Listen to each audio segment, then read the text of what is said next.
जय कुंज बिहारी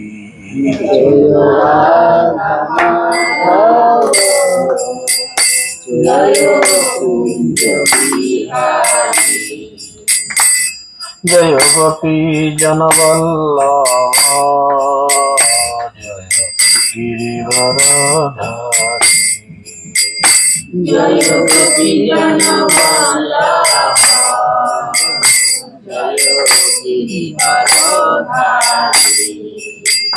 जय यशोदनंदन भज जनरंजन यशोदनंदन भज जनरंजन यमुना तीरवनचारी जय कुंज बिहारी यमुना तीरवनचारी जय कुंज बिहारी जय राधा माधव जय कुंज बिहारी जय राधा माधव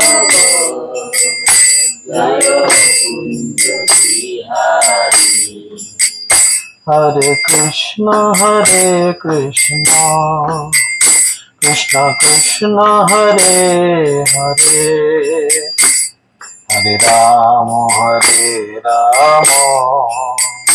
राम राम हरे हरे हरे कृष्ण कृष्ण कृष्ण हरे हरे हरे राम राम राम हरे हरे जय राधा माधव जय राधा माधव राधा माधव जय राधा माधव राधा माधव जय राधा माधव राधा माधव जय राधा माधव जय गौरनिताय पंचतत्व जय गौरनिताय गौरनिताय जय गौरनिताय पंचतत्व जय गौरनिताय जय जय प्रभुपाद प्रभुपाद जय जय प्रभुपाद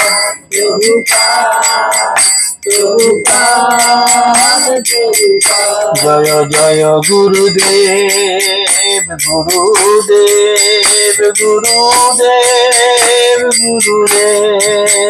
जय जय गुरुदेव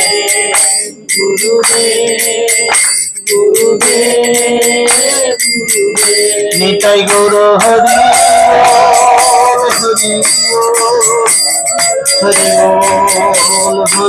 बोल निताई गौर हरि बोल निताई गौर प्रेमानंदे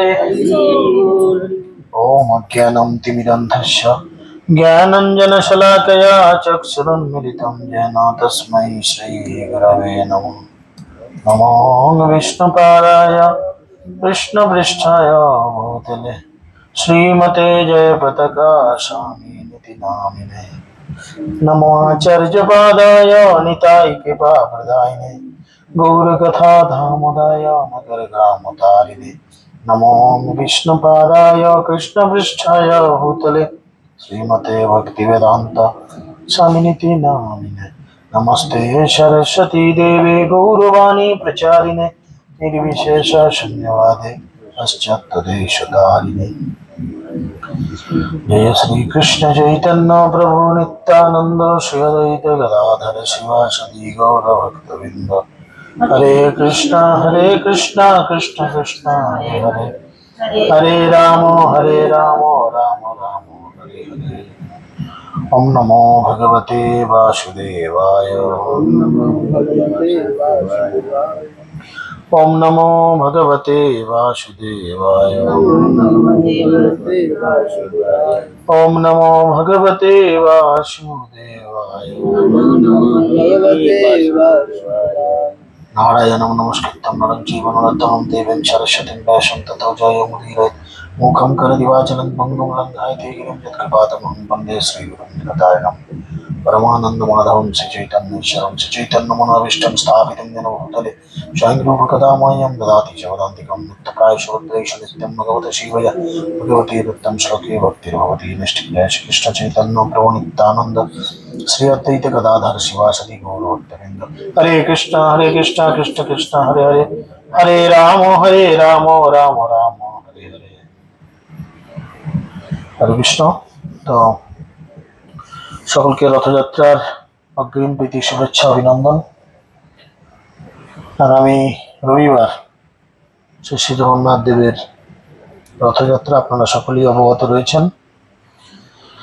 তো এবছর রথের সেবার দায়িত্ব অর্থানন্দবাবু আমাদের সিঙ্গুর রথযাত্রার মধ্যে দিয়েছেন। তো যে সমস্ত ভক্তরা এই রথযাত্রায় অংশগ্রহণ করতে চান তারা অবশ্যই সকাল 10টা থেকে 10:30টার মধ্যে সিঙ্গুরে যেখান থেকে রথ বার হবে সেখানে গিয়ে পৌঁছাবেন এবং জগন্নাথের এই রথযাত্রায় কিছু সাহায্য করে ভক্তদের জগন্নাথের সেবা করার জন্য উৎসাহিত করবেন। এর জন্য প্রভু কিছু বিল বই পাঠিয়েছেন, আপনাদের যার যেরকম সামর্থ্য সে সেইভাবে কুপন কেটে কিছু সহায়তা করবেন। লিডারদের কাছ থেকে এই কুপন সংগ্রহ করবেন এবং উপযুক্ত উপঢৌকন প্রদান করে কুপন গ্রহণ করবেন।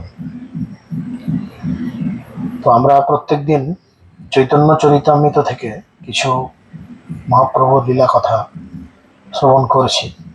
তো এইভাবে আমরা গতদিন শ্রবণ করেছিলাম কি মহাপ্রভু রূপগোস্বামীকে শিক্ষা দিচ্ছেন।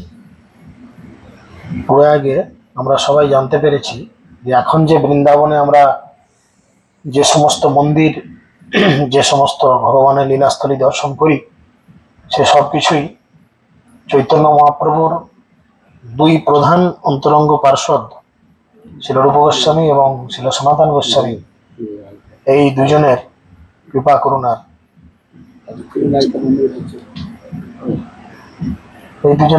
করুণার ছাড়া আর কিছু নয়।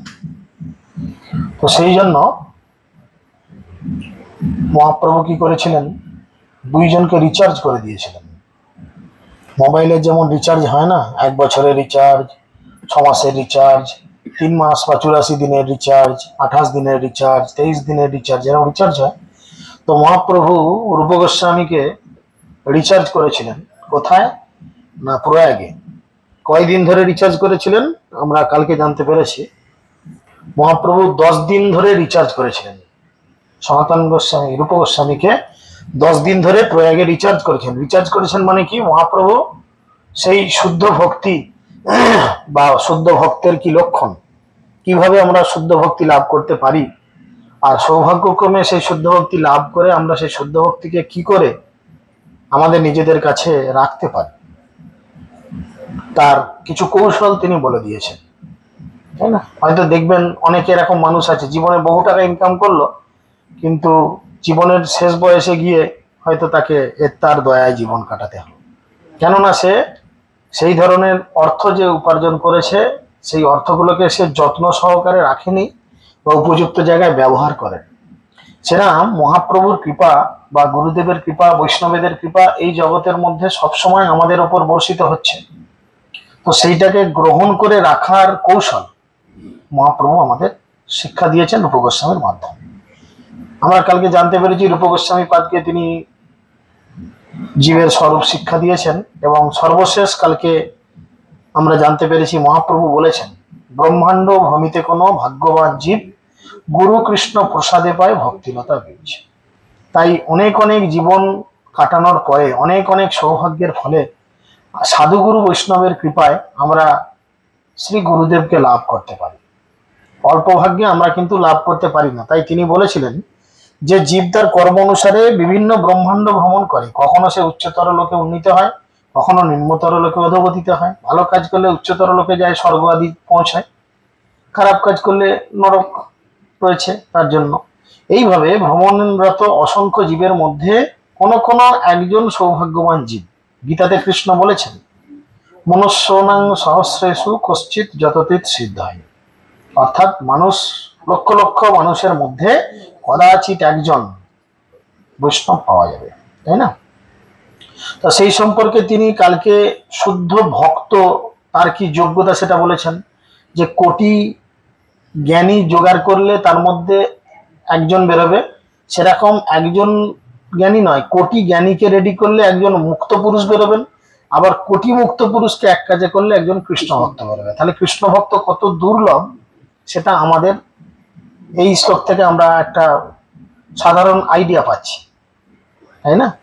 আর সেই ভাগ্য কখনো হয় না, কৃষ্ণ ভক্ত হওয়ার সৌভাগ্য কখন আমরা লাভ করি, যখন আমরা গুরুদেবের কৃপায় লাভ করতে পারবে। এইভাবে গুরু এবং কৃষ্ণ যে উভয়ের কৃপার প্রভাবে আমরা আমাদের হৃদয়ে ভক্তিলতার বীজ প্রাপ্ত হই।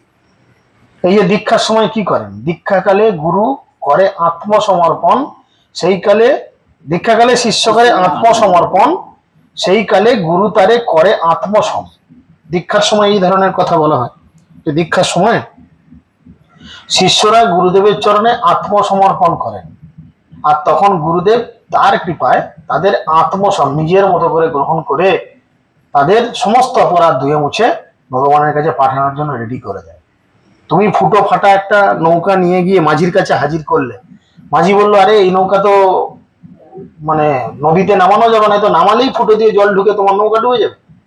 তখন মাঝি কি করলো, সেই নৌকাকে রিপেয়ার করলো, ফুটো ফাটা যা আছে বোঝালো, রং করলো, নতুন করলো, করে নৌকাটাকে জলে ভাসানোর মতো রেডি করলো। তো আমাদের দীক্ষা হচ্ছে ঠিক সেরকম, আমরা জন্ম জন্মান্তর ধরে অনেক অপরাধ করছি, তো যখন আমরা শ্রী গুরুদেবের চরণে নিজেদের সমর্পণ করলাম, তখন কি হলো, আমাদের সমস্ত অপরাধ গুরুদেব গ্রহণ করে সে নৌকার ফাটাফুটো ছাড়িয়ে জলে নামার মতো অবস্থা করে আমাদের দীক্ষা দিল এবং আমাদের সেই যোগ্যতা দান করলো, যাতে আমরা কৃষ্ণকে বুঝতে পারি, কৃষ্ণকে জানতে পারি। এখন এটা তো গুরুদেব করে দিল, তাই না? তো এই যে বীজ আমরা লাভ করলাম, গুরুদেব হৃদয়ের মধ্যে বীজ দিলেন। কি বীজ দিলেন? সেই বীজটা কি? হরে কৃষ্ণ কৃষ্ণ কৃষ্ণ হরে হরে, হরে রাম রাম রাম হরে হরে। গুরুদেব সেই বীজ প্রদান করল। এখন আমাদের এই ভক্তিলতা বীজকে কিভাবে মেনটেন করতে হবে, সেই শিক্ষা মহাপ্রভু রূপ গোস্বামী পাদকে দিচ্ছেন, যেটা আমাদের অবশ্যই শিক্ষা নেওয়া দরকার। তিনি পরবর্তী শ্লোকে বলছেন, মালি হইয়া সেই বীজ করে আরোপণ, শ্রবণ কীর্তন জলে করয়ে সেচন। আমাকে তখন মালি হতে হবে। একজন মালি কি করেন? গাছপালাকে জল টল দেয়, সার দেয়, গাছের আগাছা কাটে, গাছের কোনো রোগ জ্বালা হয়েছে কিনা ভালো করে দেখে, রোগ জ্বালা হলে দরকার পড়লে ওষুধ দেয়, যাতে গাছটা ঠিক থাকে, ফল ফুল যেন গাছটা ঠিক দেয়। এটাই তো মালির কাজ, নাকি না?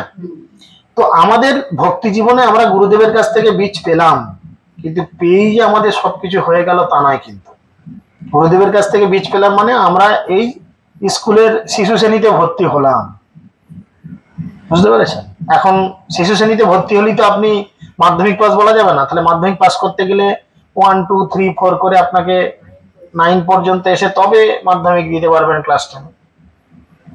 এবং এতগুলো ক্লাস পেরোনোর জন্য আপনাকে রীতিমতো পড়াশোনা করতে হবে, অধ্যয়ন করতে হবে, তবে আপনি পাস করবেন, তবে আপনার রেজাল্ট ভালো হবে।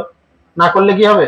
তো আমরা ভক্তিলতা পেয়ে সেই ভক্তিলতা যে বীজটা পেলাম, সেই বীজটাকে অঙ্কুরোদ্গম করার জন্য, যেমন একটা কুমড়ো বীজ, লাউ বীজ বা কোনো বীজ লাগালে সেটার অঙ্কুরোদ্গম হওয়ার জন্য হালকা হলেও জল দিতে হয়, মাঝে মধ্যে গোড়ায় জল দিতে হয়, লক্ষ্য রাখতে হয়।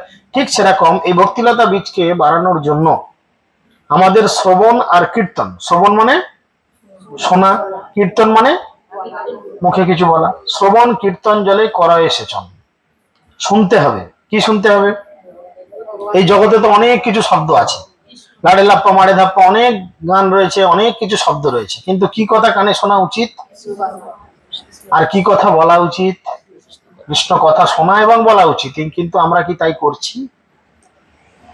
লক্ষ্য রাখতে, আমরা কি তাই করছি? দিবস রজনী আবল তাবল পচাল পাড়িতে পারো, তাহারও ভিতর কেন কি একবার গোবিন্দ বলিতে নারো। আমরা দিন রাত এই মুখ পেয়েছি, উল্টো পাল্টা অনেক কথা বলছি, অনেক উল্টো পাল্টা কথা শুনছি, তাই না? শুনতে শুনতে যখন হাঁপিয়ে যাচ্ছি তখন টিভির কান মুলে দিচ্ছে, বা তুই বক বক কর আমি একটু শুনি। সেখানে বিভিন্ন খবরের চ্যানেলে এখানে অবরোধ, এখানে ঝামেলা, এখানে মারপিট, এখানে খুন, এখানে ধর্ষণ, এখানে ডাকাতি, ইত্যাদি ইত্যাদি ভ্যারাইটিস খবর শুনছি, কিন্তু গীতা ভাগবত শুনছি না। তাই এই ভক্তিটাকে বাড়ানোর জন্য অবশ্যই আমাদের কি করা উচিত? শ্রবণ এবং কীর্তন রূপ জল সেই গোড়ায় দিতে হবে। আর এই শ্রবণ আর কীর্তন রূপ জল আমরা কোথায় পাই? না, ভক্তদের সঙ্গে বাস করা বা ভগবানের মন্দিরে বাস করার অর্থ হচ্ছে শ্রবণ কীর্তনের পন্থায় সঙ্গ করা, যেটা রূপ গোস্বামীপাদ, সনাতন গোস্বামীপাদ কীর্তনে বলছেন, তাদেরও চরণ সেবী ভক্ত শোনে বাস, জনমে জনমে হয় এই অভিলাষ। মানে তিনি বলছেন না যে আমাকে আমার স্ত্রীর সঙ্গে থাকতে দাও, আমাকে কোনো সুন্দরী নারীর সঙ্গে থাকতে দাও, বা আমাকে বড় রাজপ্রাসাদে থাকতে দাও, বা আমাকে বিশাল বড় একটা বিল্ডিং এ থাকতে দাও। তিনি কি বলছেন? আমি যেন শুদ্ধ ভক্তদের সঙ্গে সারা জীবন কাটাতে পারি। কেন? ভক্তদের সঙ্গে কাটানোর কি লাভ? ভক্তদের সঙ্গে কাটাতে হবে কেন? আমি যদি আমার স্ত্রীর সঙ্গে কাটাই টাইম, বা আমি যদি আমার কোনো সুন্দরী বান্ধবীর সঙ্গে টাইম কাটাই, এতে অপরাধ কি? আমি তো বেশ আনন্দেই থাকবো তার সঙ্গে। ভক্তদের সঙ্গে থেকে আমার লাভ? লোচন বাবু বলেন। শাস্ত্র কি বলছে? ভক্ত সঙ্গেতে মন আনন্দিত অনুক্ষণ, সদা হয় কৃষ্ণ বড় সঙ্গ, নরোত্তম দাসকান্দে হিয়া ধৈর্য নাহি বান্ধে, কেন হইল মোর দশাভঙ্গ। ভক্তদের সঙ্গে কি থাকলে কি হবে? আনন্দিত অনুক্ষণ, সব সময় আনন্দ হবে। এই জড়জগতের প্রতিটা মানুষ এই আনন্দ খোঁজার জন্য চতুর্দিকে লাফিয়ে বেড়াচ্ছে। প্রত্যেকটা মানুষ শুধু আনন্দ খোঁজার জন্য বেড়াচ্ছে, কিন্তু আনন্দ কোথায় আছে তারা জানে না। প্রকৃত আনন্দ কোথায় আছে তারা জানে না বলে মরীচিকার মতো সকাল থেকে রাত পর্যন্ত দিন রাত তারা পরিশ্রম করছে, মাথার ঘাম পায়ে ফেলছে, কিন্তু প্রকৃত আনন্দ কি লাভ হচ্ছে? প্রশ্ন করুন তো ঝন্টু যে যেখানে কাজ করে সে মালিককে, যে আপনি তো সকাল 8টা থেকে রাত 8টা পর্যন্ত চটে পুঁদে ব্যবসা করছেন, একদম চিটে যাচ্ছে আপনার পেছনের সঙ্গে আপনার গদি। আপনি কি প্রকৃত আনন্দ পাচ্ছেন? টাকা পাচ্ছেন? বলে হ্যাঁ, টাকা সারাদিনে বহু 20-30 লক্ষ টাকা, 1 কোটি টাকার হয়তো ট্রানজাকশন হচ্ছে। টাকা গুনতে মেশিন কিনতে হয়েছে বলছে, এত টাকা ইনকাম। তো টাকা গুনতে থুতু দিয়ে হাতে ব্যাপার না, মেশিনে টাকা গুনছে, এত টাকা ইনকাম। কিন্তু বাবা, তুমি কি প্রকৃত আনন্দ পাচ্ছ? অথচ তোমার দোকানে কাজ করে যে ছেলেটা সকালবেলা ভগবানের প্রসাদ পেয়ে আসছে, সারাদিন খাটাখাটনি করছে, আবার রাত হলে বাড়িতে ফিরে গিয়ে ভগবানের প্রসাদ পাচ্ছে, মন্দিরে শয়ন করছে, সে কিন্তু তোমার থেকে কম টাকা অনেক পাচ্ছে। তোমার দয়াতে যা করে হয়তো চলছে, কিন্তু সে কিন্তু তোমার থেকে অনেক আনন্দে আছে কি? কারণ আনন্দ টাকা দিয়ে কেনা যায় না, আনন্দ ভগবানের সঙ্গে বা ভক্তদের সঙ্গে থাকলে লাভ হয়। তাই জন্য বলছে কখনো কখনো নবীন ভক্তরা মনে করে যে তারা ভগবানের শিবিগ্রহের আরাধনা ব্যতীত শ্রবণ কীর্তনের পন্থা অনুসরণ করতে পারবেন, কিন্তু ভগবানের শিবিগ্রহের আরাধনা না করলে কেবল শ্রবণ কীর্তনের পন্থা অনুসরণ করা শুধু হরিদাস ঠাকুরের মতো অতি উন্নত ভক্তদের জন্যই সম্ভব। হরিদাস ঠাকুরের অনুকরণ করে কেবল শ্রবণ কীর্তন করার জন্য ভগবানের শিবিগ্রহের আরাধনা পরিত্যাগ করা উচিত নয়। এই যে আমাদের সিস্টেম দেওয়া রয়েছে নববিধা ভক্তি, কেন দেওয়া রয়েছে? 9টা পদ্ধতি, 9টা পন্থা, এটা আমাদের গ্রহণ করা দরকার। এই 9টা পদ্ধতি বা 9টা পন্থার প্রথম এবং প্রধান অঙ্গ কি? শ্রবণ। কি শ্রবণ? কৃষ্ণ কথা শ্রবণ। এখন এরকম হরিদাস ঠাকুর খুব উন্নত মানের ভক্ত, তার সঙ্গে আমাদের চিন্তা করলে হয় না। আমাদের ভক্তি জীবন তৈরি করার জন্য একদম তৃণমূল স্তর থেকে, একদম নিম্ন স্তর থেকে নিজেদের ধীরে ধীরে ধীরে ধীরে উন্নতিকরণ করতে হবে। তো ভক্তিলতা বীজ মানে হচ্ছে ভগবত ভক্তির বীজ। সবকিছুর একটি মূল কারণ বা বীজ রয়েছে। যে কোনো ধারণা, পরিকল্পনা, কর্মসূচি ইত্যাদি একটি মৌলিক ধারণা থাকে এবং তাকে বলা হয় বীজ। যে বীজ থেকে ভগবানের সেবা রূপ লতিকা উৎপন্ন হয় তাকে বলা হয় ভক্তিলতা বীজ। আর এই ভক্তিলতা বীজ কিভাবে উৎপন্ন হয় বলুন তো? আমাদের নামট্ট পরিচয় কীর্তনের এক লাইন রয়েছে, কি করে ভক্তিলতা বীজ উৎপন্ন হয়, কোন দোকানে কিনতে পাবেন, কে আপনাকে ভক্তিলতা বীজ দেবে, কিভাবে, মানে আপনি এর যোগ্যতা কিভাবে লাভ করবেন?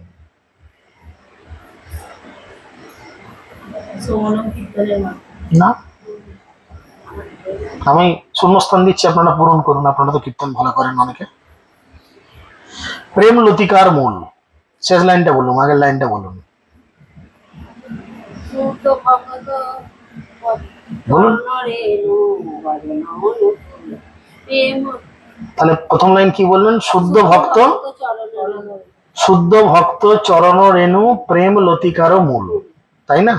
প্রেম লতিকা মানে এই যে ভক্তি লতের যে প্রেম লতিকা, এই যে বীজটা আপনি পাবেন, এই যোগ্যতাটা আপনাকে যে ডিলারশিপ দেওয়া হবে, এই যোগ্যতাটা লাভ করবেন কিভাবে? শুদ্ধ ভক্তের চরণ রেণু, মানে বৈষ্ণবের চরণ রেণু। মহাপ্রভু মানে আমাদের কি নাম, না না, নরোত্তম দাস ঠাকুর বলছেন, তাই না?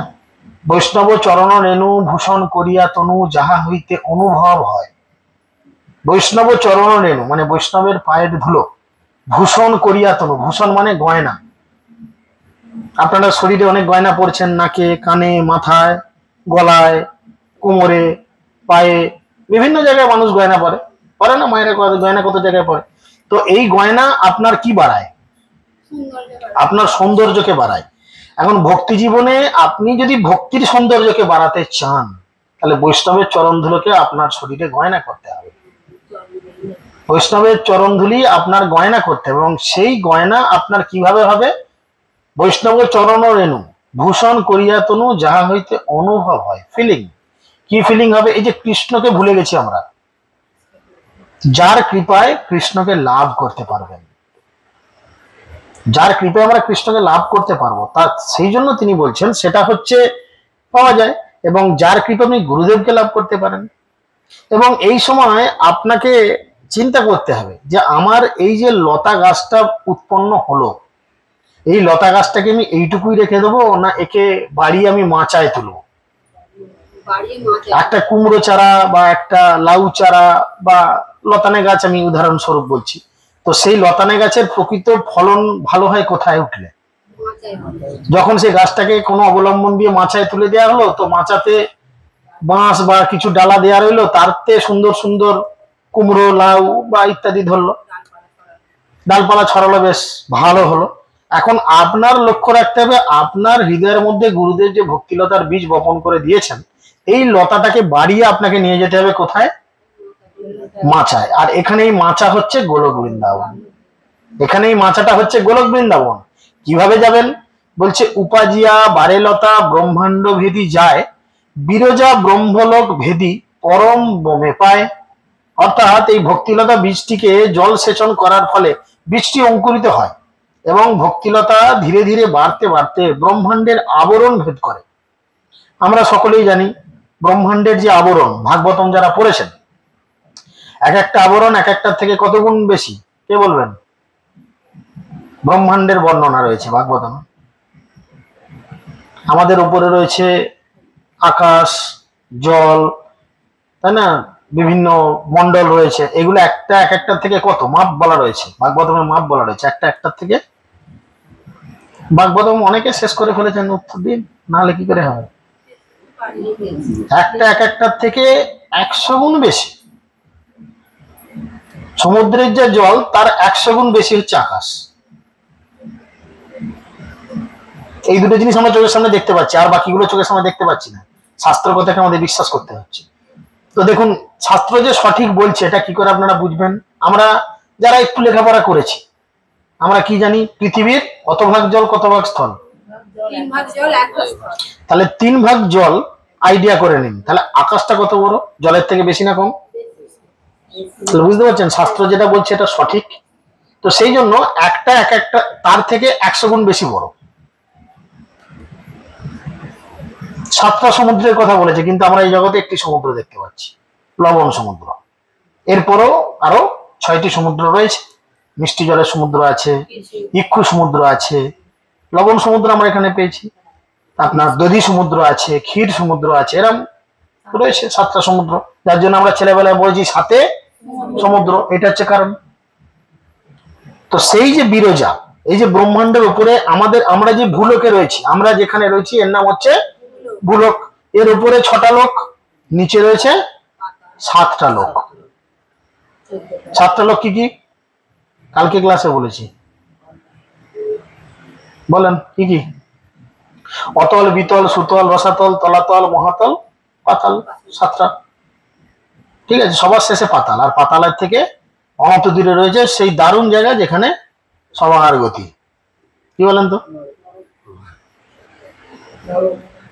যে রাস্তায় গেলে কোনো বাম্পার নাই, গর্ত নেই, মোচড় নেই, সিগন্যাল নেই যে আপনাকে রেড সিগন্যাল দাঁড়াতে হবে, একদম সাঁ করে গাড়ি ছুটবে, তাই না? যার জন্য দেখুন মদ খাচ্ছে, মাংস খাচ্ছে, ছাগল কাটছে, গরু কাটছে, চতুর্দিকে যে অসভ্যতা নোংরাম হচ্ছে, এর জন্য কেউ কোনো প্রতিবাদ করছে, আফসোস করছে যে তুমি খারাপ কাজ কেন করছো? বরঞ্চ না করলে বলছে ছেলের বিয়েতে মুরগি খায় না, ছাগল খায় না, ধরে কি করতে যাবো? বলছে না তুমি ভুলটা করছো, সেটা তারা দোষ করছে না, কিন্তু তুমি হরিনাম করো। বিশেষ করে আবার যদি বাড়ির মায়েরা বেরিয়ে আসে হরিনাম প্রচারে বাড়িতে, বা আব্বা সন্দেহ হলেই সব কোমর বাঁকি বাঁকি চলে গেল পর পুরুষদের সঙ্গে নাচ করতে, কত আরো নোংরা কথাবার্তা বলে, বলে না? আপনি হরিনাম করতে যাচ্ছেন, আপনি কোনো নোংরাম করতে যাচ্ছেন না, কেননা আপনি ভালো কাজ করতে যাচ্ছেন। তো এই রাস্তায় অনেক বাম্পার থাকবে, মোচড় থাকবে, সিগন্যাল থাকবে, বাধা থাকবে, আর নরকে যাওয়ার জন্য কোনো বাধা নেই। একদমই তো বলো, রাস্তায় কোনো গর্ত নেই, বাম্পার নেই, কিচ্ছু নেই। এখন আমাদের এই রাস্তাটা যেমন হয়েছে, আরামবাগ থেকে এইটুকু ঢুকতে 5 মিনিট লাগে না, গড়াটি মোড় থেকে আপনার 8 বছর সাঁ করে চলে আসবে। কিন্তু ওই ইয়ে থেকে আপনি কয়রাপাড়া যান 10 মিনিট লাগবে। দুনিয়ার বাম্পার, ডোব, গর্ত, বাঁশঝাড় পেরিয়ে হাজির হতে 10 মিনিট লাগবে। এখন হয়েছে ব্যাপার। তো সেই জন্য আমাদের কি করতে হবে, যে এই বীজটি যে অঙ্কুরিত হয়, ভক্তিলতাটাকে ধীরে ধীরে বাড়তে বাড়তে ব্রহ্মাণ্ডের আবরণ ভেদ করে। এই যে ব্রহ্মাণ্ডের আবরণ, সেই আবরণকে, যারা আমরা বিজ্ঞান নিয়ে পড়েছি তারা জানি অতিবেগুনি রশ্মি কেন, সূর্যের অতিবেগুনি রশ্মি কেন এই জগতে আসে না। ব্রহ্মাণ্ডের উপরে বিভিন্ন মণ্ডল রয়েছে, পদবী মণ্ডল নয়, বায়ুমণ্ডল রয়েছে, বায়ুমণ্ডল রয়েছে যেখানে অতিবেগুনি রশ্মি শোষিত হয়, বাকিটা এখানে আসে।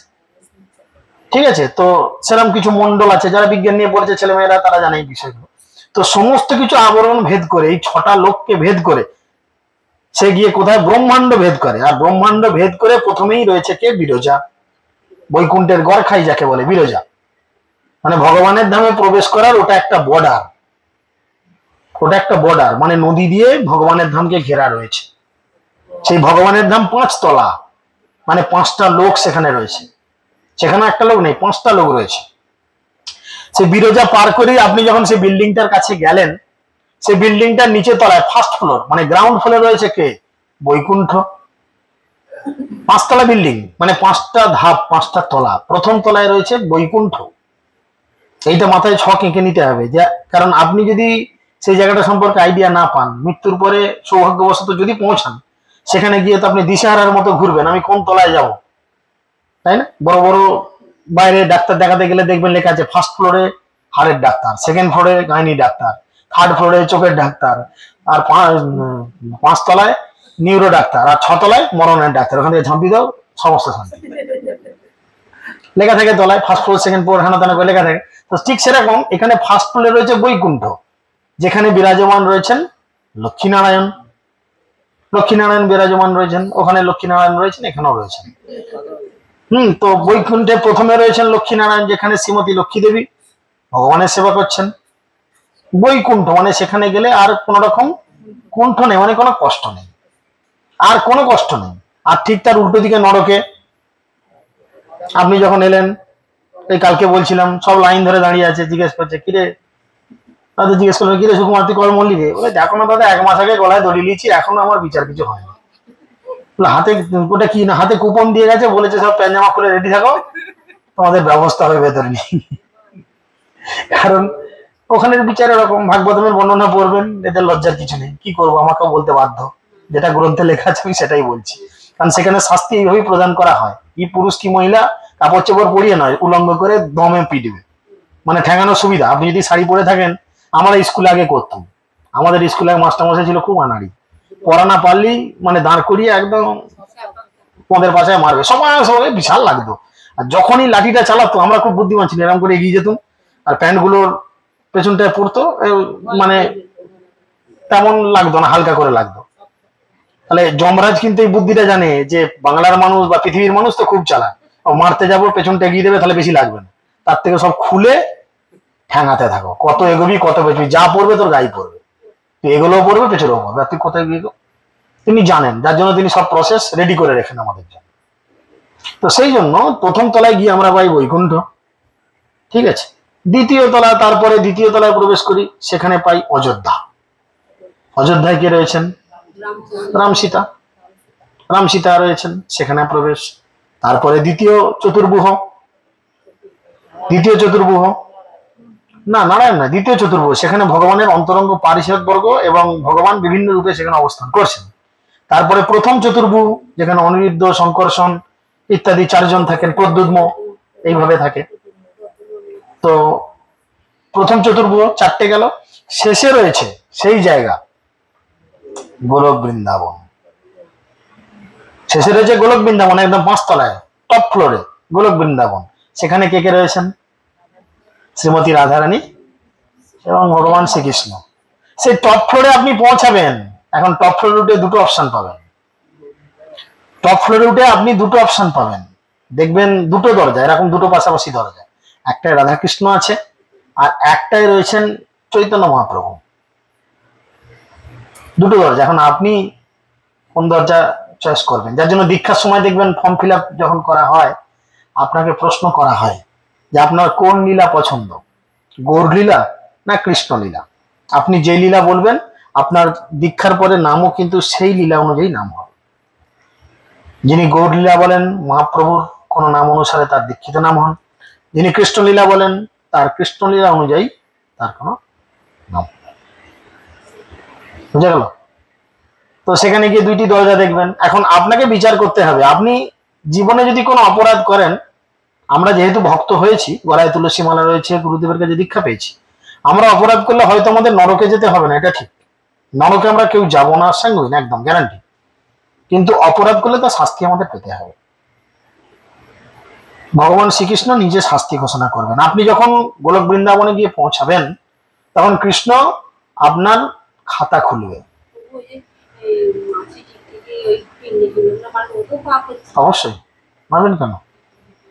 আমার গায়ে পোকাগুলো বসে মারছি না ফেলে দিচ্ছি, ইচ্ছা করলে তেমন কি বুঝতে পারি। মারবেন কেন? ওর ধর্ম কামড়াচ্ছে, আপনি মারবেন কেন? আপনার ধর্ম কি হত্যা করা? আপনি মশা মারিবার তরে সংসারেতে আইনু, মশা মাছি মেরে দিয়ে উদ্ধার করিনু, এই জন্য কি আসলেন? আপনি জগতে কেন আসলেন? তার ভজনা করুন। মশা মাছি কেন মারবেন? তাকে মারার জন্য যে মারার জন্য যে আসবে সে বুঝবে, আপনার তত বোঝার দরকার নেই। আপনি যে জন্য এসেছেন আপনি সে কাজ করুন। তার ধর্ম কামড়াবে, কেউ প্রশ্ন করতে আমার কামড়াচ্ছে, লাগছে না? লাগছে, হ্যাঁ লাগতে পারে। পূর্ব জীবনে তো মানুষ ছিল, তুমি মশা ছিল, তাকে কামড়াচ্ছ, তার বদলা সে নিচ্ছে। একটা রাস্তায় কুকুর যদি আপনাকে কামড়ায়, আপনি কি সে কুকুরটাকে গিয়ে আবার কামড়ে ধরবেন হাম করে? দরকার নেই।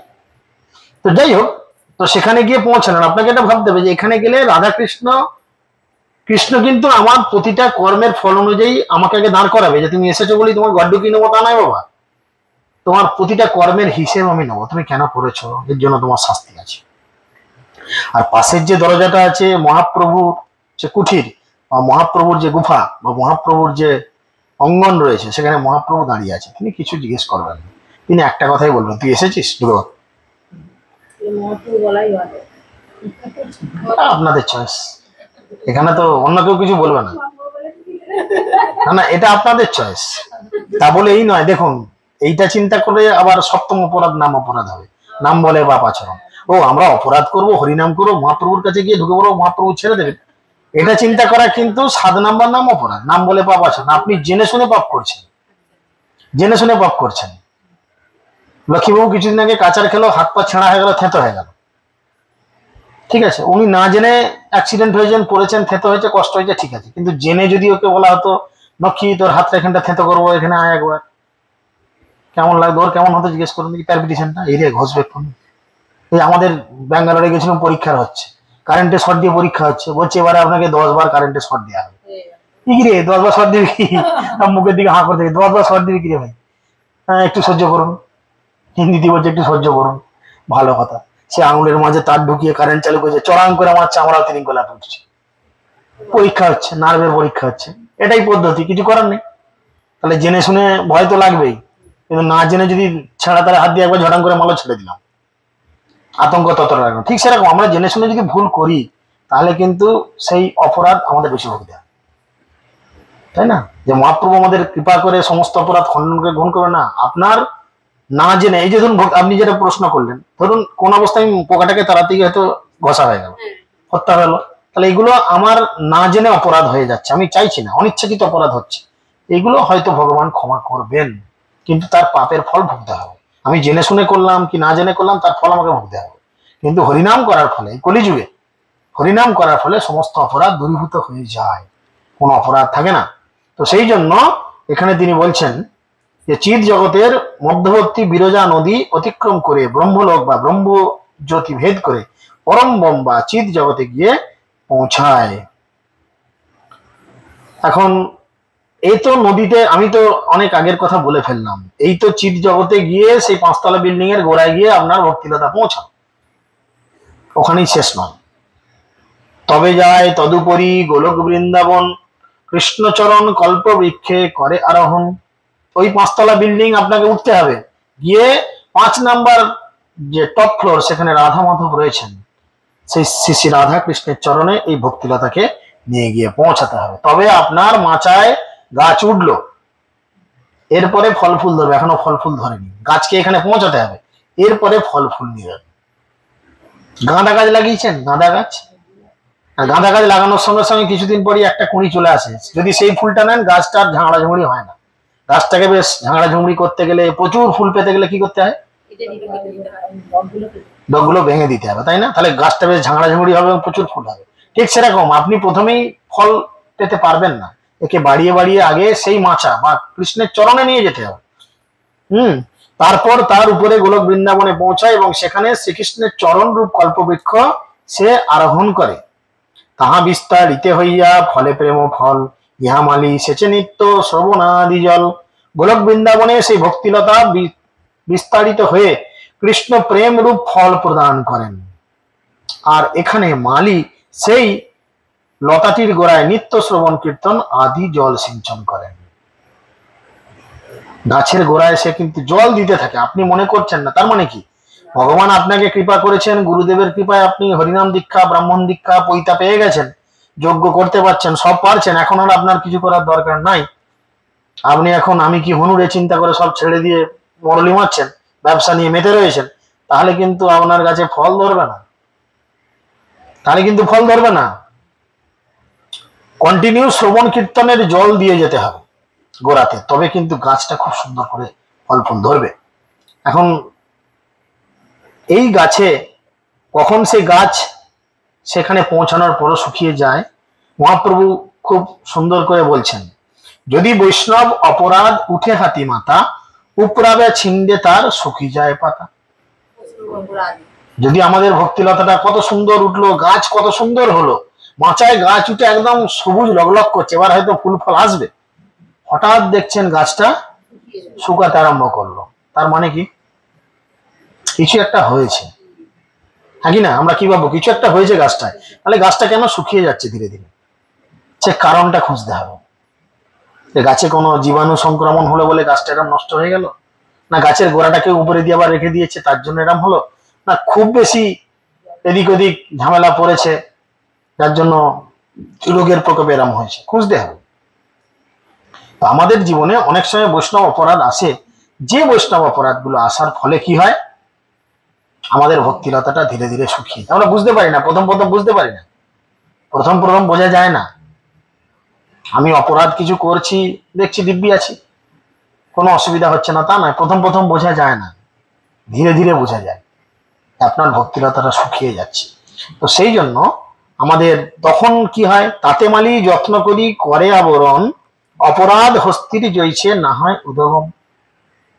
তখন অপরাধ রূপ হস্তি যাতে প্রবেশ করতে না পারে, তাই মালি যত্ন করে ভক্তিলতার চারিদিকে বেড়া দেন।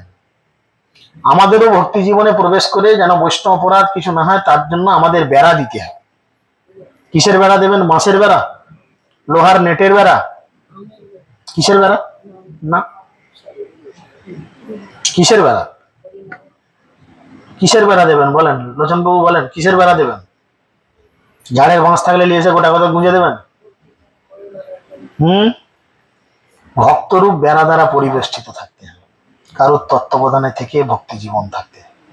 যখনই তত্ত্ববোধানহীন, কথায় বলে আশ্রয় লইয়া ভজে তারে কৃষ্ণ নাহি ত্যাজে, আর বাকি সব মরে অকারণ। অকারণ।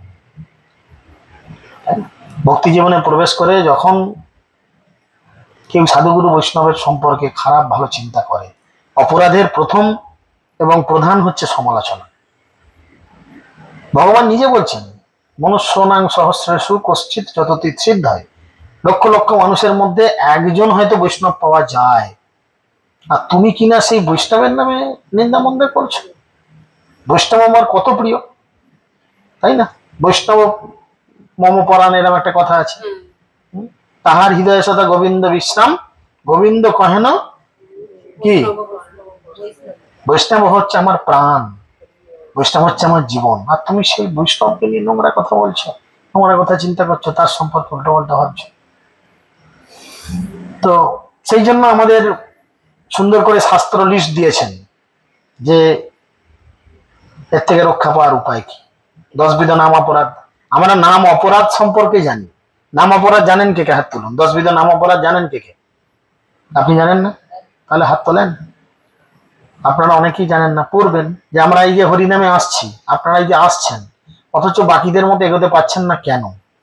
ভাল লাগছে না কেন? ঘরে গিয়ে কেন আবার সে অখাদ্য কুখাদ্য খাওয়ার প্রতি মন ছুটছে? কেন আমি ঠিক করে ভক্তি করতে পারছি না? কেন না? এটা হচ্ছে নাম প্রভুর চরণে অপরাধ হচ্ছে। যেই নাম সেই কৃষ্ণ ভজনিষ্ঠা করি, নামেরও ভিতর আছেন আপনি শ্রীহরি। ভগবান শ্রীকৃষ্ণ এবং ভগবান শ্রীকৃষ্ণের নাম এক এবং অভিন্ন, এর মধ্যে কোনো পার্থক্য নাই। তার মানে নামের চরণে অপরাধ হচ্ছে। আর সেই অপরাধের লিস্ট আমরা জানি, 10 বিধ নাম অপরাধ রয়েছে। এখন 10 বিধ নাম অপরাধ হয়তো আমরা সবাই জানি, কিন্তু 10 বিধ নাম অপরাধ থেকে নিজেদের প্রোটেকশন করার বা নিজেদের রক্ষা করার বা এর থেকে বেরিয়ে আসার কি পন্থা, এটা কজন জানি? কে কে জানেন? হাত তোলেন। 10 বিধ নাম অপরাধ থেকে নিজেদের রক্ষা করতে হয়।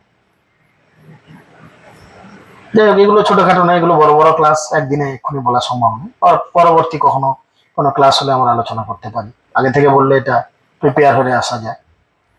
এই 10 বিধ নাম অপরাধ থেকে মুক্ত হওয়ার উপায় কি? সাধুগুরু বৈষ্ণব কি বলছে, কিভাবে আমরা মুক্ত হতে পারি, কিভাবে মুক্ত থাকতে পারি, আমাদের কি প্রিকশন নেওয়া দরকার? করোনা হলো, করোনা থেকে প্রোটেকশন নেওয়ার জন্য আমাদের কি কি করতে হলো? হাতে স্যানিটাইজার, মুখে মাস্ক, গোটা বডিতে পিপিই কিট। যখন আমাদের বাইরে বেরোতে হয়েছে, নার্সিং হোম হাসপাতাল ছুটতে হয়েছে। আমাদেরই ভূতের মতো দেখতে, রুগী তো এমনি আমাদের দেখে মরে যাবে। ভূত এলো না, ডাক্তার এলো রে, গোটাটা সাদা পা থেকে মাথা পর্যন্ত, কে রে? হ্যাঁ,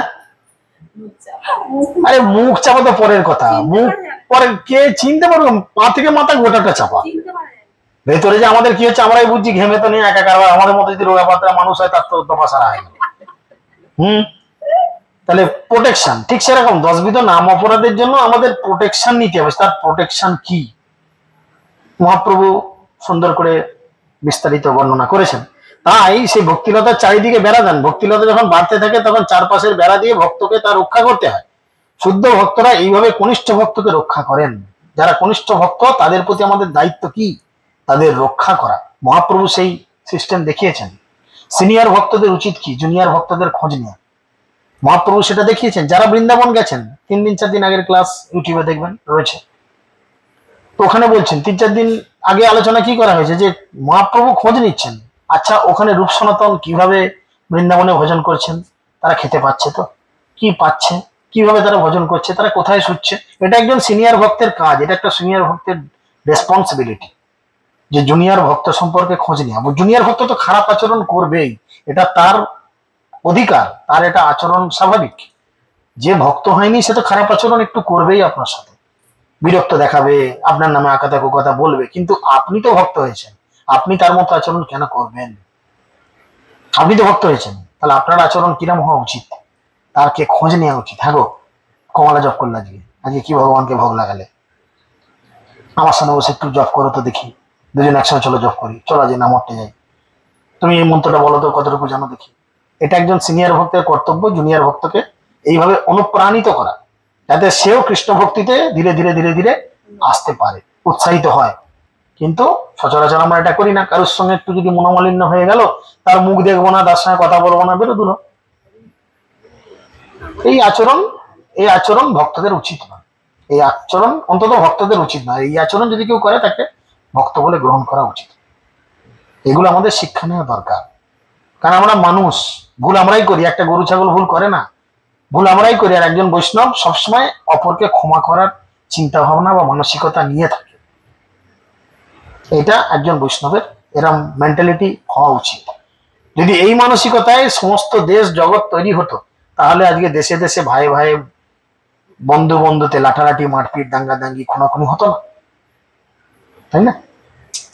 যাই হোক, ভক্তিলতার বীজকে এইভাবে আমাদের প্রোটেকশন দিতে হবে, বেড়া দিতে হবে।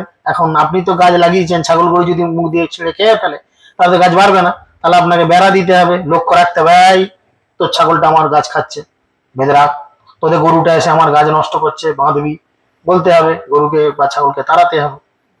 সেরকম ভক্তি জীবনে এরকম অনেক সমস্যা আসবে, সেগুলোকে বুদ্ধি দিয়ে, শাস্ত্র সিদ্ধান্ত দিয়ে সেটাকে সলিউশন করার চেষ্টা করতে হবে। এই নয় যে রাগ দাগ গোসা করে সেটাকে আরো অন্যদিকে মোট ঘোরাতে হবে।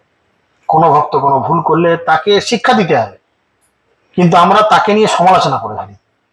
দেখেছিস ওই এরকম কাজটা করে ফেললো, ও যে হরে কিনো করে না, মানুষ মাত্রই তো ভুল করে, ভুল করে না, মানুষ মাত্রই তো ভুল করে, গরু ছাগল তো ভুল করে না। তো মানসিকতা আমাদের এইরূপ হওয়া দরকার। সমালোচনা না করে তাকে ঠিকভাবে ঠিক পথে ফিরিয়ে আনা আমাদের উচিত। সেই জন্য তিনি বলছেন, মহাপ্রভু বলছেন, বৈষ্ণবের প্রথম কর্তব্য হচ্ছে অভক্তদের সঙ্গ আগে পরিত্যাগ করা, তথাকথিত উন্নত ভক্তদের সঙ্গ করা উচিত। অসৎসঙ্গ পরিত্যাগ করতে হবে, এটাই হচ্ছে বৈষ্ণবের প্রথম এবং প্রধান কার্য। আমি এমন কোনো মানুষের সঙ্গে মিশবো যে মানুষ ভগবত কথা বললে, ভগবানের কথা আলোচনা করে, তাদের সঙ্গে মিশবো। কিন্তু দেখা গেল সারাদিনের মধ্যে এমন মানুষের সঙ্গে আমি বেশি মিশছি যারা ভগবত কথা বেশি বলছে না, যারা কৃষ্ণ বিদ্বেষী, কৃষ্ণের প্রতি যাতে আমার মন বিরূপে প্রতি মানে পরিচালিত হয়, সেরূপ আচরণ করছে, সেরূপ কথা বলছে, আমরা তাদের কাছে বেশি মিশছি, তার ফলে আমাদের ভক্তি জীবন সমস্যা হয়।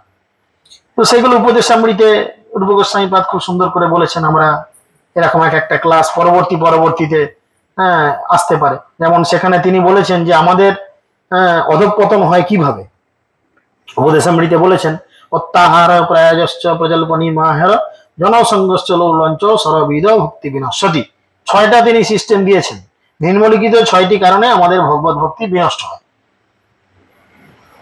কি কি? 1 নাম্বার কি? প্রয়োজনের অতিরিক্ত আহার করা বা প্রয়োজনের অতিরিক্ত অর্থ সঞ্চয় করা। প্রয়োজনের অতিরিক্ত আহার বা প্রয়োজনের অতিরিক্ত অর্থ সঞ্চয় করা যদি আপনি করেছেন, ভক্তি নষ্ট হতে আরম্ভ করে। তেমন একটা গল্প আছে, দেখুন, শিক্ষামূলক গল্প। মাঠেতে এই যে গোবিন্দভোগ চালের চাষ হয়, খাস চাষ হয়, যে এখন সব বীজ পড়ছে, খাস চাষ হবে, জানি না আপনাদের দিকে, আমাদের দিকে হয় খুব। খাস ধান খুব সুন্দর সেন্ট, বেশ ভালো, বেশ সেন্টোলা ধান, তাই না? আর খাস ধানের চাল বেশ খেতেও ভালো। হজম করতে পারি না, এটা আমাদের দুর্ভাগ্য, কিন্তু খাস ধানের চাল খেতে বেশ টেস্টি, সুন্দর, বেশ গন্ধ থাকে, তার মধ্যে যদি একটু গাওয়া ঘি, আলু সেদ্ধ হয়, আর কিছু বলতে হবে না। তো এরকম ব্যাপার থাকে। তো যাই হোক, একটা ইঁদুর কি চিন্তা করেছে যে এই খাস ধান যখন কাটা হয়, হয় না, কি বলে, জাঙি পরে, তো সেই জাঙি থেকে ইঁদুরটা প্রতিদিন কিছু কিছু ধান নিয়ে এসে, ইঁদুর কোথায় থাকে? মাঠে, গর্তে ধান জড়ো করছে। ফিউচার প্ল্যানিং, মানে আগামী ভবিষ্যতে কি খাবো এই চিন্তা করে সে ইঁদুর জমাচ্ছে প্রচুর, মানে একটা জাঙির হাফ ধান মধ্যে ইঁদুরই চলে এসছে, সব ডুবে জমা করে রেখেছে। একদিন মাঠে বর্ষা হলো, গদগদ করে বৃষ্টি হলো, জমি সমান হতে আরম্ভ করলো জলের সঙ্গে। গর্তটা কি হবে? জলে ভর্তি হলে তার সেই স্টোর করে রাখা ধানটা কি হবে? জল পেয়ে সব নষ্ট হয়ে পচে যাবে, নষ্ট হয়ে যাবে। তখন কি হবে ইঁদুরটার অবস্থা? ঠিক সেরকম আমরা ভক্তি জীবনে প্রবেশ করে অতিরিক্ত আহার বা অতিরিক্ত সঞ্চয়, শুধু আহার মানে খাওয়াটাকেই বলছে না, অতিরিক্ত টাকা ইনকামের চিন্তা, এটা ভক্তি নষ্ট হওয়ার প্রধান এবং প্রথম কারণ। এটা আমি বলছি না, রূপ গোস্বামী পাদ বলছেন তার উপদেশামৃতে, প্রথম কারণ। দ্বিতীয় কি? জড় বিষয় লাভের জন্য অতিরিক্ত চেষ্টা করা। জড় বিষয়, গাড়ি বাড়ি, টাকা পয়সা, সোনা দানা ইত্যাদি, আরো ভ্যারাইটিস অনেক কিছু আছে জড় বিষয়, যেগুলোর জন্য আমরা লালায়িত হই। তাহলে কি ব্রেন খাটাই, চিন্তা করি, আমি যদি কালকে আলুটা এখান থেকে 10 টাকায় কিনে এখানে 15 টাকায় বিক্রি করি, 5 টাকা লাভ, কিন্তু আমি বড় বাজার থেকে যদি নিয়ে আসতে পারি, 8 টাকায় কিনবো, 15 টাকায় বেচবো, তাহলে আরো 2 টাকা বাড়তি লাভ। এই নিয়ে সারাদিন কত চিন্তা করছি, কৃষ্ণ চিন্তা ছেড়ে দিচ্ছি, তাহলে মায়ার চিন্তা করছি। এই আলু তোমাকে কি করবে? আলু কি করে তোমাকে নরকে টেনে নিয়ে যাবে? টেনে নিয়ে যাবে। ব্যাস, কৃষ্ণ চিন্তা ছেড়ে জড় বিষয় নিয়ে চিন্তা করছি, এটা ভক্তি নষ্ট হয়। 3 নম্বর কি? জড় বিষয় নিয়ে অনর্থক আলোচনা করা। জড় বিষয় নিয়ে অনর্থক আলোচনা করা, যার কোনো যুক্তি নাই। এই যে লক্ষ্য রেখে দেখবেন, এক্ষুনি টিভি চ্যানেল খুলে বসুন, কোনো খবরের চ্যানেল দেখবেন, 4-5টা দলের নেতা বসে আছে। একজন সিপিএম এর, একজন তৃণমূলের, একজন বিজেপির, একজন কংগ্রেসের, যাই হোক 4টে নেতা আছে, আর একজন সঞ্চালক বা সঞ্চালিকা রয়েছেন।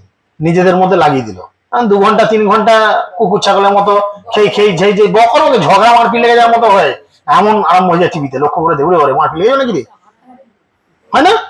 এগুলো হচ্ছে জড় বিষয়। ওপরে 2 নেতা যাদের নিয়ে হচ্ছে, দেখা গেল ওপরে 2 নেতা পাশাপাশি বসে এক কাপে দুজনে চা খাচ্ছে, গল্প করছে, আর নিচে আমি মারপিট কুলোকুলি ঢাকাঢাকি করছি।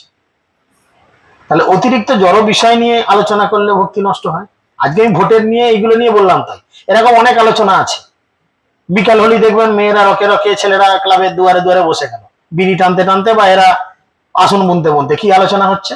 কৃষ্ণ কথা আলোচনা হচ্ছে। তোর শাউরি কেন এত চেঁচাচ্ছিল গো, তোর স্বামী কালকে রাগ করে রাত্রে এত কেন চেঁচাচ্ছিল তোকে, ভ্যারাইটিস এই ধরনের কথাবার্তা, উল্টো পাল্টা জড় বিষয় নিয়ে আলোচনা। 4 নম্বর, পারমার্থিক উন্নতি লাভের উদ্দেশ্য ব্যতীত শাস্ত্রের বিধিনিষেধগুলো অনুসরণ করা অথবা শাস্ত্রের বিধিনিষেধগুলো পরিত্যাগ করে স্বতন্ত্রভাবে বা খেয়াল খুশি মতো কার্য করা, এতে ভক্তি নষ্ট হয়। শাস্ত্র যে সিদ্ধান্ত দিচ্ছে, সেই সিদ্ধান্ত অনুযায়ী আমাদের জীবনযাপন করা উচিত। প্রভু খুব সুন্দর বাউল কীর্তনে বলে, কি বলে, কি বলেন বলুন? ধর্মপথে থাকি করো জীবনযাপন ভাই। তুমি ধর্মের পথে থেকে জীবনযাপন করো। ধর্মপথের থেকে জীবনযাপন কেন? মানে শাস্ত্র যে সিদ্ধান্ত দিচ্ছে। ধর্ম কাকে বলে? ধর্মং তু সাক্ষাৎ ভগবৎ প্রণীতম। ভগবান যা বলেছেন সেটাই ধর্ম। ম্যানমেড তো ধর্ম হতে পারে না, ভগবান যা বলেছেন সেটাই ধর্ম। তাহলে ধর্মপথে থাকি করো জীবনযাপন ভাই। ধর্মপথে থেকে জীবনযাপন করো। আর কি করো? হরিনাম করো সদাই, সবসময় হরিনাম করো, কারণ হরি ছাড়া তোমার কেউ বন্ধু নাই। আর যা দেখছে ওগুলো সব ধান্দাবাজ। প্রয়োজন পড়লে তোমাকে ডাকবে, প্রয়োজন ফুরিয়ে গেলে। ডাঁটা দেখেছেন? সজনা ডাঁটা বা অন্য কোনো শাকের ডাঁটা যখন তরকারিতে থাকে হেভি দেখতে লাগে, মনে হয় ঘাই ঘাই করে চিবাই। যেমনি চিবানো হয়ে গেল, রস চষা হয়ে গেল, কি করেন? চিবড়েটা গিরে খেয়ে নেন, থুমু করে ফেলে দেন। ঠিক সেরকম এই জগতে প্রয়োজন হয়ে গেলে আপনাকে ডাঁটার মতো চিবড়ের মতো ছুঁড়ে ফেলে দেবে, কিন্তু ভগবান আপনাকে ছুঁড়ে ফেলবেন না। 5 নম্বর কি? কৃষ্ণ বিমুখ বিষয়াসক্ত মানুষদের সঙ্গ করা। যতটা বেশি পারা যাবে ভক্ত সঙ্গে থাকার চেষ্টা করতে হবে। যারা কৃষ্ণ বিমুখ, কৃষ্ণ নিন্দুক, তাদের থেকে দূরে আসতে হবে। সেখান থেকে আমার যত লাভই থাক, যত ইনকামই থাক, তার থেকে দূরে থাকা ভালো, কারণ সে আপনাকে নরকে টেনে নিয়ে যাবে। শেষ 6, জড় বিষয়ের প্রতি লোভাতুর হওয়া। এটা তো আমরা 10 বিধ নাম অপরাধী পাই। 10 নম্বর বা শেষ পয়েন্ট কি? নামের প্রতি পূর্ণ বিশ্বাস না থাকা, আগার মহিমা শ্রবণ করার পরে বিচার করতে পারে। 10 নম্বর। তো সেরকম জড় বিষয় থেকে এই 6টা জিনিস আমাদের ভক্তিকে বিনষ্ট করে। এই 6টা থেকে আমাদের নিজেদের প্রোটেকশন করার চেষ্টা করতে। রূপ গোস্বামী পাদের উপদেশ, তিনি 12-14টা শ্লোক উপদেশ দিয়েছেন। এই 12-14টা শ্লোক 12-14টা ক্লাস লাগে, এক একদিন এক একটা শ্লোক লাগে, এত সুন্দর তার বিশ্লেষণ।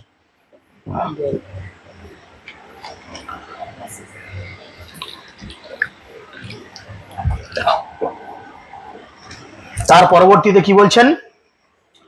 কিন্তু যদি লতার অঙ্গে উঠে উপশাখা, ভক্তি মুক্তি বাঞ্ছা যত অসংখ্য তার লেখা, নিষিদ্ধিচার কুটিনাটি জীব হিংসন, লাভ পূজা প্রতিষ্ঠাদি যত উপশাখাগণ।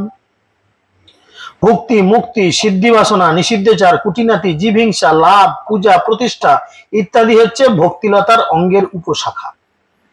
উপশাখা মানে? উপশাখা কাকে বলে? আগাছা। যেগুলো দেখতে ভক্তিলতার মতো, যেগুলো দেখতে গাছের মতো, কিন্তু সেটা সে গাছ নয়। ধান জমিতে দেখেছেন ধান গাছের মতো দেখতে, কি বলে ওটাকে? কি বলে গো বলুন না। না না, কি বলে? ধরুন ওসব, যাই হোক ধান গাছের মতো নিয়ে দেখতে, আমাদের কি যে বলে না না, ঝরাও নয়, কি যে বলে ওটাকে আমি ভুলে যাচ্ছি। মলতা, মলতা, ঠিক বলেছেন, মলতা। এই যে মলতা দেখবেন ধান গাছের মতো দেখতে, তাই না? একদম পরিষ্কার ধান গাছের মতো। আমাদের মতো মানুষকে ধান চারা আর মলতা হাতে ধরিয়ে দিলে বলতে পারবো না কোনটা কি, জানি না, চিনি না। তো এই মলতার মতো দেখতে যেরকম, বলছে কি ভক্তি জীবনে এসে এরকম কিছু জিনিস আসবে আপনার পাশে। ভক্তি, মুক্তি, সিদ্ধি কামনা, নিষিদ্ধেচার, কুটিনাটি, জীবিংসা, লাভ, পূজা, প্রতিষ্ঠা, এগুলো ভক্তিলতার অঙ্গে উপশাখা। এগুলো কি হবে, মূল শাখাকে বাড়তে দেবে না। এই মলতাগুলোকে যদি সময়ে তুলে না ফেলেন তাহলে কি হবে, আপনার জমির লগিদটা যে 60টা জমিতে দেবেন, টেনে টুনে একদম বিশাল চেহারা হবে। এক একটা মলতার চেহারা কিরাম বড় বড় মোটা মোটা। ধান গাছে যদি এমন হতো এক একটা ঝাড়ি 10 কিলো করে ধান হতো। ধান গাছ এরকম রোগা টিং টিঙে রয়ে গেল, কিন্তু মলতা হয়েছে এরকম। তাহলে আপনার কি করা উচিত, যদি ধান গাছে প্রকৃত ধান পেতে চান, নিড়েন দিতে হবে। নিড়েন, গোদা বাংলায় হচ্ছে নিড়েন দিতে হবে। আগাছা দমন করতে হবে, নিড়েন দিতে হবে। সেরকম ভক্তি জীবনেও নিড়েন দিতে হবে। ভক্তি জীবনে আমাদের এগুলো আসে, ভক্তি মানে ভোগ করব। আমি এখন প্রভু হয়ে গেছি, আমি এখন ভোগ করব। আমাকে পায়ে জল দিয়ে ধোবে, আমার গলায় মালা দেবে, আমি খেতে বসলে আমাকে ভালো মন্দ তরকারি এনে খাওয়াবে, তারপরে ভক্তরা খাবে। এরকম আছে না অনেক, অনেক এরকম ভারতবর্ষে এরকম অনেক আছে। ভক্তি, ভোগ করার ইচ্ছা, ভগবানের মতো আমি ভোগ করবো, আমি ভগবান। এরকম ভোগ করতে করতে এমন তার মেন্টালিটি হয়ে যায় যে সে নিজেই নিজেকে ভগবান বলে মনে করে। কৃষ্ণকে বলে যে ভগবান, আমি ভগবান, তোমরা আমার সেবা করো। এরকম অনেক সংস্থা আছে, আমি নাম বলছি না। মুক্তি চাইবে, তোমরা মুক্তি চাও, মুক্তি দিয়ে দেবো। ভক্তরা মুক্তি চায় না। ভক্তরা কি চায়, তারা ভগবানের সেবা করে সুখে থাকতে চায়। সিদ্ধি বাসনা, সিদ্ধি বাসনা, তাই না? আর কি কুটিনাটি, মানে ছোটখাটো বিষয় নিয়ে, যে বিষয়ে ঝামেলা করা না করলেও চলবে, সেই ছোটখাটো বিষয় নিয়ে অশান্তি করবে। তুই ডালে কানে লঙ্কাটা বেশি দিলি, যা বাবা পড়ে গেছে, ঠিক আছে খেয়ে নাও না রে বাবা, কি আছে, একদিন যদি একটু ঝাল খাও কি মরে যাবে? একদিন যদি একটু ঝাল খেয়ে ফেলেছো তো তুমি একদিন মরে যাবে। তুই কেন তরকারি নুনটা কম দিলি, যদি নুন কম হয় তুমি নুন নিয়ে মেখে কেন? এগুলো হলে কুটিনাটি। ভক্তিবিনোদ ঠাকুর বলছেন, ওহে কলির জীব ছাড়ো কুটিনাটি, নির্মল চৈতন্য প্রেম লহ পরিপাটি। মহাপ্রভু এসেছেন তার প্রেম বিতরণ করার জন্য। এসব ছোটখাটো জিনিস নিয়ে কেন ঝামেলা করছো? এগুলো করার জন্য কি তুমি জগতে এসেছো? এই তুমি জগতে এসেছো ভগবানের এই প্রেম পাওয়ার জন্য। আর এই সেই ধন্য কলিযুগ, যে কলিযুগে হাতে তালি দিয়ে ভগবানকে সন্তুষ্টিকরণ করা যায়। তপস্যা, যজ্ঞ, পূজা কিচ্ছু প্রয়োজন নেই, কেবলমাত্র হাতে তালি দিয়ে হরিনাম করো, তাহলেই সমস্ত কিছু সিদ্ধি লাভ হয়। ইহা হইতে সর্বসিদ্ধি হইবে সবার, সর্বক্ষণ বলইতে বিধি নাই আর। কি শয়নে, কিবা জাগরণে, কিবা ভোজনে, অহর্নিশি চিন্ত কৃষ্ণ বলহ বদন। সব সময় কৃষ্ণ চিন্তা করো আর মুখে কৃষ্ণ নাম উচ্চারণ করো, তাই না? সেই জন্য বলছেন কুটিনাটি, জীব হিংসা। জীব হিংসা মানে কি? আমরা ভক্ত, আমাদের কি করে জীব হিংসা হতে পারে? আমরা তো মুরগি মেরে খাই না, প্রভুর কথা শুনে এখন আর মশামাছি পিঁমড়েও মারি না। প্রভু বলেছে বলে আমরা এখন মশামাছি পিঁমড়েও মারি না। আর আমরা তো ভক্ত, দীক্ষা হয়ে গেছে, তো আমরা তো মুরগি, ছাগল, গরু, মাছ খাই না। তাহলে কি করে জীব হিংসা হতে পারে? বলেন তো কি করে হতে পারে? আপনি বলেন।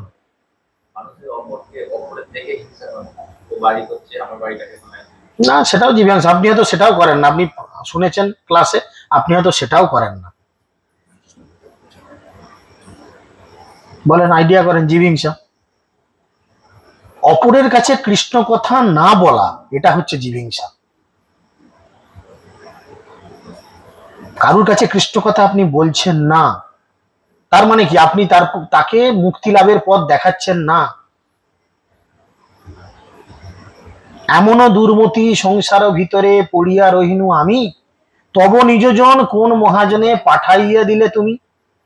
পতিত মোরে, পতিত দেখিয়া উদ্ধার করিবার জন্য, আমাকে পতিত দেখে তারা এসে আমাকে উদ্ধার করার জন্য বলল, ওহে দিনজন শুনো ভালো কথা।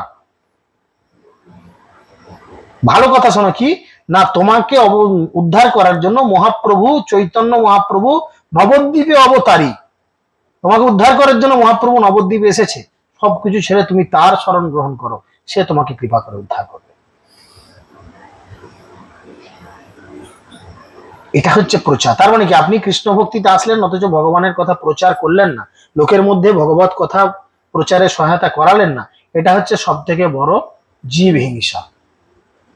লোকের বাড়ি হচ্ছে, গাড়ি হচ্ছে, সুন্দরী বউ হচ্ছে দেখে আমি লোভ করছি বলে লাভ নাই। কেউ ভক্ত হয়তো বুঝেছে আমার কপাল গুনে আমি এমন গোপাল পেয়েছি, কি আর করা যাবে। কিন্তু জীবিংসা কখন না, যখন আপনি ভগবত কথা বলবেন না। তাই এই ধরনের করতে হবে। সেক জল পাইয়া উপশাখা বাড়ি যায়, স্তব্ধ হইয়া মূল শাখা বাড়িতে না পায়। জল পেয়ে উপশাখাগুলো বাড়তে থাকে। দেখবেন আপনার পেছনে কাটি দেওয়ার জন্য সবাই আছে, সবাই আছে। প্রভু এলো, তোর ঘরের পাশ দিয়ে গেল, তোর ঘরে একটু ঢুকলো নি, এরকম বিষয় আছে। আপনি নিশ্চয়ই বুঝছেন। কাটি মারার মতো কেউ আছে, হয়তো কেউ কাটি মেরে দিয়েছে, এ তো বুঝে কম দপাং করে লিলিছে, তাহলে আমার কথাই বলবো না, সম্পর্কই রাখবো না, বেরো মুখই দেখবো না। সেক জল এখানে বলছেন তো, সেক জল পাইয়া উপশাখা বাড়ি যায়, স্তব্ধ হইয়া মূল শাখা বাড়িতে না পায়। আমি এই জগতে এলাম কৃষ্ণ ভজিবার ভজন করার জন্য। লোকের কাঠি খেয়ে আমি কেন অন্যকে কাঠি দিতে যাব? বিষয়টা বুঝতে হবে। সূর্য তুই এত ভালো করতাল বাজাস, তোকে একটু প্রভু স্টেজে তুলে করতাল বাজাতে দিলুনি?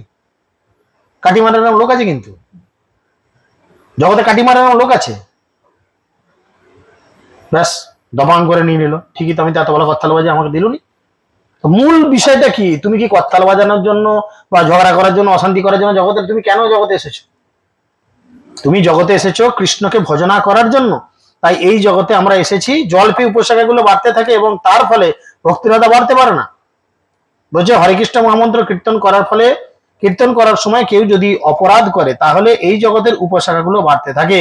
কোনো জাগতিক লাভের আশায় হরে কৃষ্ণ মহামন্ত্র কীর্তন করা উচিত নয়।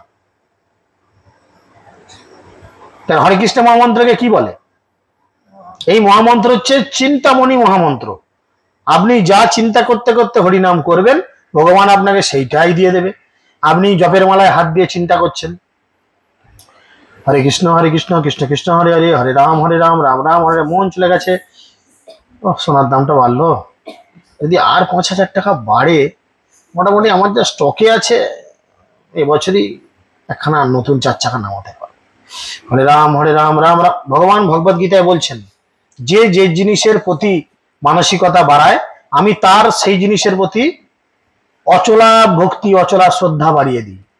আপনি 1 গ্লাস মদ খেতে চাইবেন, ভগবান আপনার হৃদয়ে বসে আছেন, তিনি বলবেন 1 গ্লাস মদ খেয়ে কি নেশা হয়? আরো 2-4 পেগ খা, তবে তো বেশ কড়া নেশা হবে, তবে কড়া নেশা হবে। এক টুকরো মাছ খেয়ে কি ভালো লাগে? তুই আরো বেশি করে মাছ খা। ভগবান হৃদয়ে আপনার, আপনি যে কাজ করবেন, ভগবান হৃদয়ে বসে থেকে আপনার সে কাজের প্রতি আরো ভক্তি বাড়িয়ে দেবে। আবার আপনি যখন ভালো কাজও করবেন, তাতেও ভক্তি বাড়াবে। 1 মালা জপ করে কি ভালো লাগে, আরো 10 মালা করুন, আপনার হৃদয় বাড়াবে। অতএব আপনি মনুষ্য জীবন পেয়েছেন, মনুষ্য দেহ পেয়েছেন, আপনি সিদ্ধান্ত করবেন যে আমার কিরূপ আচরণ করা উচিত, আমার কিভাবে এই জগতে চলা উচিত। সেই জন্য তিনি বারবার বলছেন, ভক্তি রসামৃত সিন্ধু গ্রন্থে তিনি বারবার এই কথা, নিষিদ্ধচার কুটিনাটি জীব হিংসন লাভ পূজা প্রতিষ্ঠাদি যত উপশাখাগণ।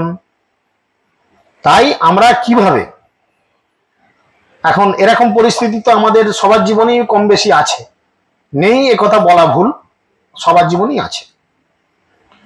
তো আমরা কিভাবে এই ভক্তিলতাকে প্রোটেকশন দেবো, কিভাবে কোন ওষুধ প্রয়োগ করলে এই উপশাখাগুলো মরবে, কি ওষুধ দিলে এই নিড়েন করতে সুবিধা হবে, এই আগাছাগুলো সব শুকিয়ে মরে যাবে। ওষুধ পাওয়া যায় না?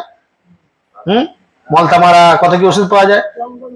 যাই হোক, জঙ্গল মারা গাছের উপর দিলে সে আপনার সবই মরে যাবে, গাছও মরে যাবে, উপশাখা মরে যাবে, সে তো সবই মরে যাবে, সে তো বিপদ হয়ে যাবে। এখানে এমন ওষুধ পাওয়া যায়, বীজতলায় এমন ওষুধ দেওয়া হয়, মলতা মারা ওষুধ, বীজগুলো বেঁচে থাকবে, মলতাগুলো মরে যাবে। না, সাথী লয়, আপনি জানেন না? না, আরে আমারও জমি জমা আছে, কিছু অন্তত জানি যে ভাই। সাথী নয়, একটা কি পাওয়া যায়, মানে ওদের ওষুধ লিকুইড, মেশিনে করে স্প্রে করতে হয়, মলতাগুলো ডগগুলো শুকিয়ে লাল হয়ে যায়, কিন্তু ধান চারাগুলো ভালো থাকে।